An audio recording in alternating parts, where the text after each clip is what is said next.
This free new plugin lets you combine sounds in a really creative way. Check this out right now. We've got this snare, which if we move this to the left, which means it's just playing one, sounds like this. And if we move this all the way to the right, I've routed this where I have another sample in here. Completely different snare. Sounds like this. So with this plugin, you know, it's called Morph. You can morph two sounds, which is super interesting. And I'll go over like very quick installation instructions at the end here.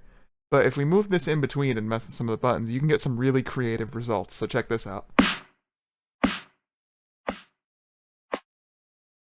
I tend to like this about here. Obviously, there's going to be some volume things that we'd have to fix in post. But you notice, this has created a really light snare. But it has like a stronger low end compared to over here where that doesn't really exist versus this one where it has a lot of that, but it's a much darker snare. This gives you like a nice little hybrid. And then of course you could do like post effects, like some compression just to bring that back up. And it's not limited to just snares either. Let's try this with like some bass one-shots. So the way you set this up, at least in FL, grab a bass one-shot, put that on any mixer you want, and you're going to grab another thing that you want to morph into and put that on like say the mixer next to it, for example. We'll do this one. So that's now on 4, and the first thing's on 3.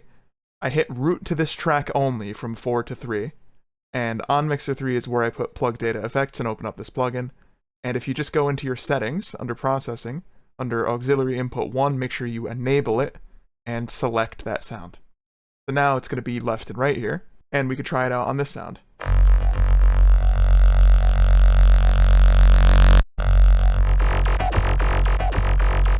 That's pretty cool. It's like still the original sound, but it adds a bit of that saw like underneath it a little bit.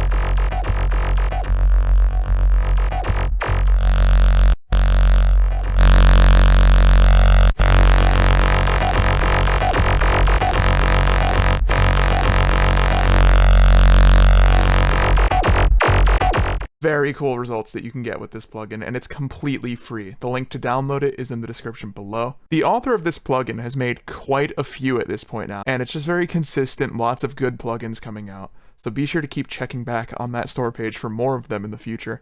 But thank you for watching, drop a like if this helped you out, and subscribe for future content from me. I'll catch you in the next one.